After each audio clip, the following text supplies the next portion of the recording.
Hello, this is a part 2 because my finger slipped and I cut off the video while we were talking.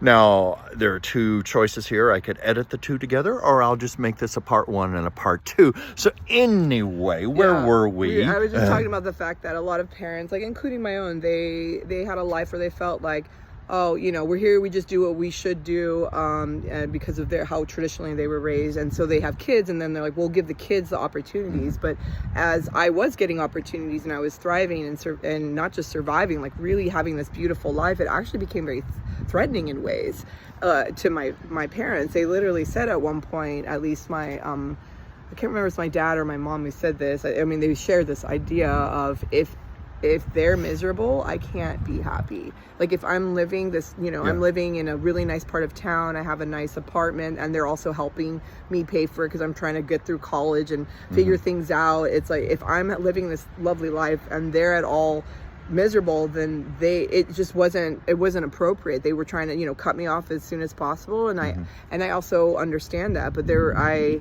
was going through so much, I needed some type of support. And it ended up becoming this like very kind of like a generational bullying type of thing. And it was really hard to navigate that because I felt so suddenly ashamed for having these opportunities. But at the end of the day, like I'll never forget. I worked my absolute ass off. I really gave up my childhood to be this extraordinary athlete, not just academic. And I did like piano and acting and all this thing, but all these types of things. But I was a competitive athlete. I fought very hard to get a scholarship. I did get a full scholarship.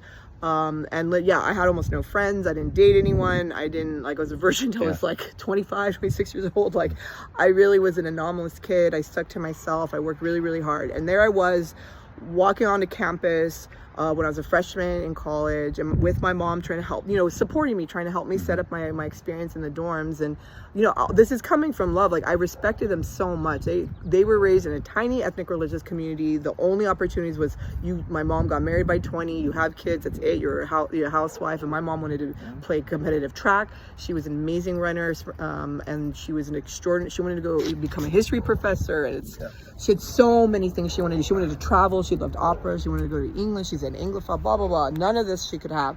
But, you know, she has these kids, but here she is, her kid, finally, at this, you know, having this experience, literally winning a scholarship, competing Division I, collegiate volleyball, and I was pre-med, like, wow, like I was really, you know, they had a success, like they did, all their hard work paid off. And my mom started crying when she was there on campus with me, setting me up in the dorms, crying, and she's looking at everything and angry crying. Oh, I should have had this. Oh dear. This should have been mine. Meaning, not like I shouldn't, but because she didn't, this is the point, she didn't follow her bliss, she didn't follow her highest excitement because there were too many things working against her. Literal brainwashing, cultural brainwashing, religious brainwashing. But she was always trying to do her best. She believed in the culture she came from and her family, that they were doing the best for her. But in the end, it wasn't what her heart wanted, and she put it on hold so we could have that. But then once we started following our own hearts, it was so threatening, and it was almost like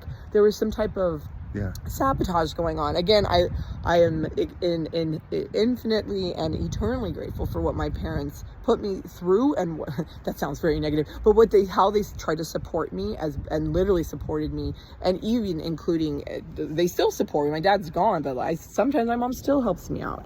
You know, this is a really hard, and this is an honest, very vulnerable conversation I'm having. I really almost feel scared to talk about it in ways because I don't want to demean or disparage my mother, my father, and what they went through. But I live with this in my DNA, in my heart, my body, and soul, how much it affects everyone around you when you don't choose what you want to do, even when it seems like it's against everyone else's wishes. Sure. If you live in misery, I mean, we all know all those stories like of people who won't come out of the closet, you know, like because they're gay or whatever their identity is. But you know, they become corrosive, they become angry and incensed and enraged, and it literally like starts to shrink your own soul and your spirit to the point where people would rather commit suicide than come out. But when you finally start to live your truth, it doesn't mean that it's going to be easy. I am 47, you know, looking 50 down the barrel of a gun, and it's taken me till now just to kind of feel slightly okay with being like a weirdo artist who does, I don't even know what I'm doing, and who works like, basically I'm like working as a server. I have like the equivalents, like my education is so extraordinary, though I never formally got a doctorate or a master's, but I have enough experience in academia where I could teach at that level, or you could be teaching classes right now, or consolidate my learning and professionalize and get those degrees. But at the end of the day, like Chuck and I talk about this all the time, it's like, why do I come very close to, I'll just do it, I'll just get the degrees, I'll just get the letters after my name, but it's like, I know at the end of the day that's actually not what I want to do. Well, it's an enormous commitment. It's not as easy as just going out and getting the degree. It's also huge, it could be huge sacrifice. It could be hundreds of thousands of debt and a lot of things like that. But at the end of the day, it's like I always, when I get to that point of like, oh, I'm gonna apply, I'm gonna do this, and I'm doing the application, I'm like, no, I already know what I want to do. But something I mentioned I wanted to discuss, the thing is like, one of the things I want to do is perform, act comedically. I do stand up, or at least that's what I feel called to do, and I've been creating like 9 different what they call type 5-minute sets, to get me to actually get on stages, I've only really done it once. So I've been on stage most of my life, but you're going to do it soon. I know. I have a commitment with a fellow comedian to do it, but long story short here is The War of Art, Steven Pressfield. For anyone watching this, that book is seminal. I know a lot of you probably know of Julia Cameron's The Artist's Way, very important book, but The War of Art, I've read it, reread it, an extraordinary book, alongside Austin Kleon's book, Show Your Work. Those 2 books, but especially Steven Pressfield, he talks about when you are finally, this is what I'm going to do, and you want to do it, it's almost like forces are fighting against you. Like, it's like a war. It's like a battle. You have to become a warrior to fight for what you want to do, because it's almost like those forces are within ourselves. Yeah, and sometimes they feel external, but that's the thing with things feeling external. I feel like our realities mirror us. So as we think, therefore we are. We're actually creating the things around us. So that are affecting us. And that book, it really goes into depth about, it does have a bit of a spiritual or so-called woo-woo component, be warned. Some people avoid part of the book as a result, but it's really powerful to help you understand what you're up against, and that it's okay, because everyone, it's such a fucking cliche that like the person, all the odds are against them, super poor, so they don't even speak the language and they want to leave the country and and go to a different country, whatever. All the different stories of all the against all the odds, they did this thing, and then they actually but for those of us who just feel like I've had kind of an extraordinary life in ways. I come from a really strange niche culture that is almost extinct because of pogroms and genocide and all this business, but at the end of the day, I kind of had honestly a middle class to even at times upper middle class upbringing, and so did Chuck to a certain extent. And it's like, so when you're more of like an average person, so to speak, but you have these dreams, but you don't know how you're going to survive, how you're going to function, and how you are going to follow your heart and soul. The thing is as you just start to if you just like it was only when my dad died, because I felt like he had a grip on me, because I always wanted to please him, and because he sacrificed so much for me, and so did my mom, for everything I went through, and it felt so disrespectful and egregious, cruel for me to just be like, with all this education, everything I did, the scholarships I got, all the things, I was so successful, even like as a musician and performing at professional theaters when I was young, and all the things I did, and then to be like, I want to like work at a movie theater and sell popcorn. But I did similar things, but the thing is like, it took literally my father passing for me finally to leave a job I hated more than anything in the world.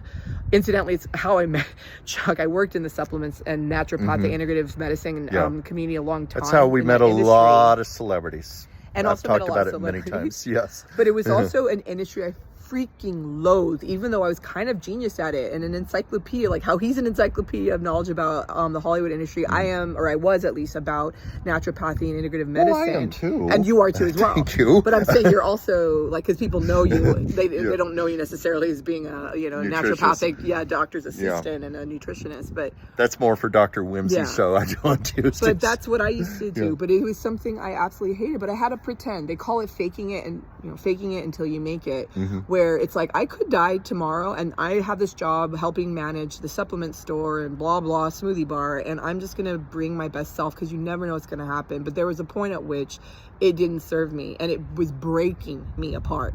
I literally had almost a complete breakdown. Again, I've had many in my life. Oops. I'm an intense, passionate person. And a lot of folks say when you are in that state of anxiety breakdown, it's because quite simply, you're not following what you really know you want to do. That a lot of depression. It's like your soul is crying. Your soul is crying. Your soul is crying out for help. And, what is his name? Stephen Foster is his name. There's a very famous person, Jim Carrey talks about him all the time. Depression. It's less about some type of biochemical issue or neurochemical issue, and more about the fact that we need deep rest. Mm-hmm. Like rest from the fake ass person that we've been pretending we are. Oh, I'm a supplements person. Like I'm gonna get my naturopathic doctor, degrees and credentials, mm-hmm. all this kind of thing.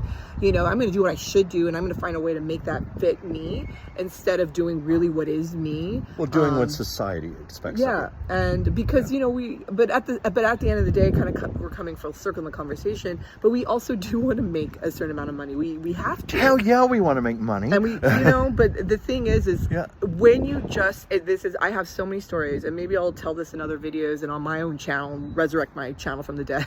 My name is Anastasia, which translates to resurrection. Time to put that into practice again. Sure. But I have so many stories of when I'm like, I'll work at ArcLight, but I'll do it as a manager. And they're like, we don't have positions open, but you could apply as a crew member. And I was like, wow, that feels really beneath me. Start at like $8 an hour or something. And I was like, it excited me so much. If I may say, this was magic unfolded though after that. Here's the thing, everything worked out. I was just going to say, it was the happiest I ever saw you in all the years I've known you, is when she was a popcorn slinger and a movie exhibitionist. You loved that job. You were so passionate about it and so in your purpose. That's just what I wanted to say. Thank you. Okay. What did make my point? Look at us. Popcorn slinger. I was a popcorn slinger. Exhibitionist. But when you actually, here's the thing, on paper, it looks like nonsense. It looks terrible. Like if my father were still alive, he would tear me he would have torn me a new asshole. Like, how dare you? What the fuck do you think you're doing? What are you fucking doing? Sound like my parents. Do you know what I did after I graduated college? You sold pizzas. I delivered Domino's pizza. Yeah. But you know what? I needed a break after all those years of school. Even though I was an art major in college, it was extremely intense. I was very burned out. Yeah. I needed a few months just to chill and make some good money. Believe it or not, I made good money doing that with all the tips. And it was because I made good money delivering pizzas.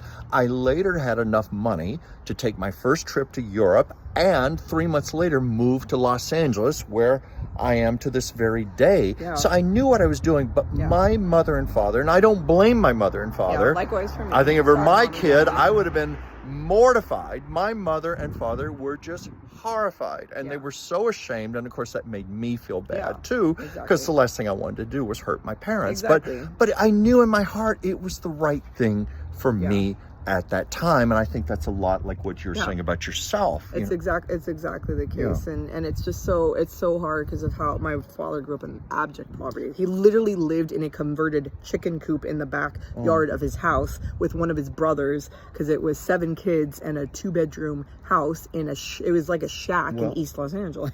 Something, my mother grew up a little better, but my father grew up during the height of the Depression on a farm in West Virginia. Yeah. But both my mother and father never, you talk to anybody who grew up during the Depression in the 1930s, the World War II era, they never got over that. And that became such an intrinsic part of their core values. Yeah. Well, my father was a true boomer, and he was born in 46, but his, he was like the surprise, right?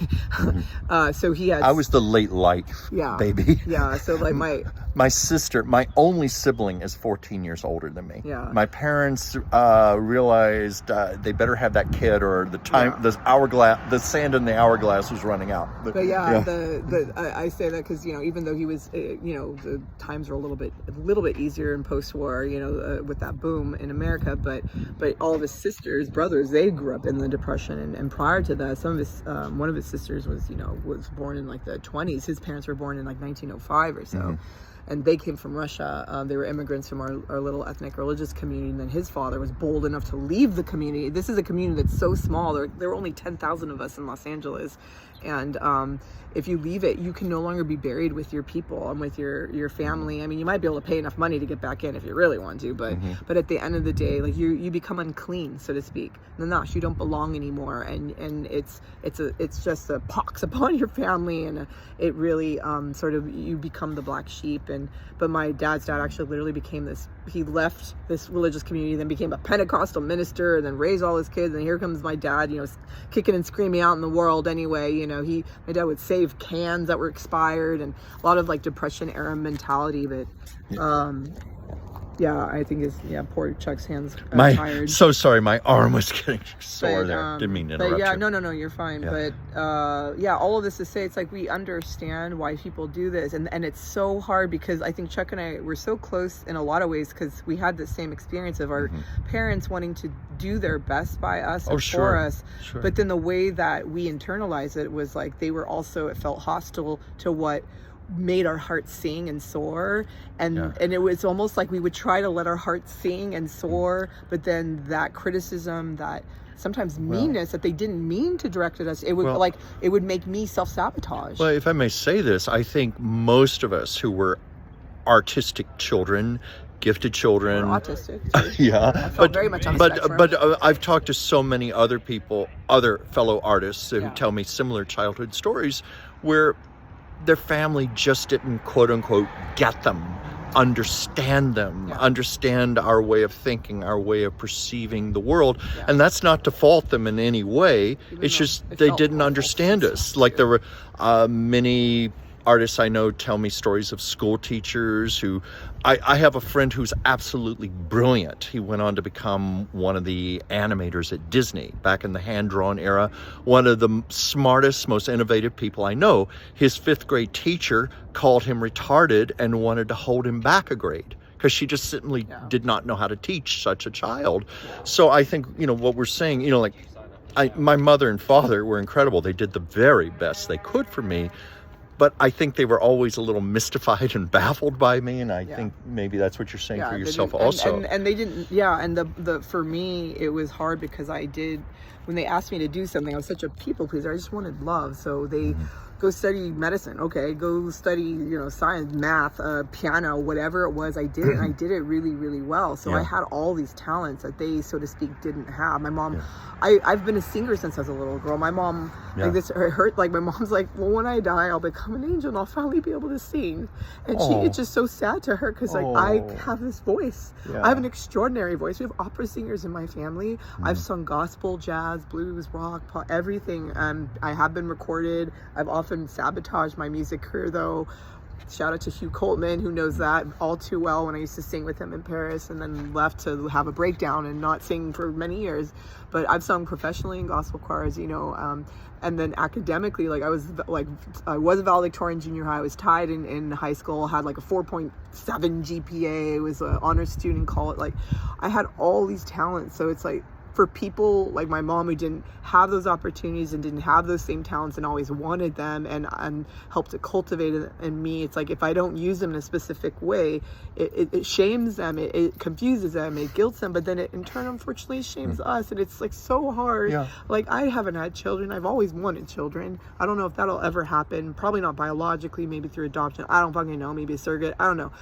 But it's just like because I would want, you know, myself to raise a child differently. But then again, it's like my mom was doing her best, my father's doing his best, but it was so hard and confusing. I'm still like, I'm almost 50 and I'm barely figuring this out. But at the end of the day, what I learned, because I've worked with thousands of people, what I have done over my life is work with the public, and I talk to people and I learn, because I wasn't really socialized. I was just achieving and earning my mommy and daddy's love, really, through all the things I did, all my things they asked me to do, and I did really well. But I have learned in talking to people is that we're all still trying to figure it out. One of my closest friends and mentors died at almost 90, and he was like, he couldn't figure out love. He's like, I guess I'm never getting laid again, honey. He was always trying to have a girlfriend, and just, he never like quite could get over his issues with his mom and being abandoned as a kid, and never quite had a successful relationship, and also struggled with all the art that he used to do, that it wasn't selling, and you know, and like, but he was such a mentor. I jokingly called him Guru Gary. Shout out to Gary Hogan, rest in peace. But it's, at the end of the day, we need to be just a lot kinder and more gentle with ourselves. And when we're more gentle, or gentler, I should say, with ourselves, grammar issue there. There's the English major. You know, we're gentler with those who maybe didn't have as much as we had, like say my mom or Chuck's mom, you know, and dad and my dad, you know. And it helps us all. But at the end of the day, it always starts with us. And you know, even if we didn't get it in our childhood, or you know, with our grandparents, our parent, whoever, we can make a choice today. What even tiny baby step, not like change your whole career and leave your husband or whatever the fuck, but like what little, or maybe, but what is something that we can do that just lights you up? It doesn't have to be anything big. Literally just like, I'm just gonna walk around the block. Like, why? That's not a good workout. I don't know. I just want to walk around the block. Sure, like, I do it all the time. Like one time I had no money in my account. I'm like, you know what? I really want a matcha latte from the alcove to use my last $7 to my name. You told me 5. I think it was 5. But yeah, I had almost no, that was it during the pandemic when I was self-employed and on like Medi-Cal, like no money, and I just felt led to do that. Like everyone else would have been like, you're insane, what's wrong with you, you're stupid, no wonder you have no money. But you know what happened? It just excited me. I drove, I didn't have much money for gas, but I drove, I parked my car, and as I'm walking to the alcove, I hear Anastasia, it's friends of mine. And I end up sitting with them. Guess what happened? They're like, if you ever need a job, we work somewhere where we can't say this on camera. They're like, we work somewhere where I think we could easily get you, like, at least, you know, an interview. Not literally get me the job, but well, guess what happened? I took them up on that in a few months, because I couldn't take this, like, the level of poverty I was in anymore. And that's where I still work. And I have been making a salary I've never made in my life before. And that is literally from me just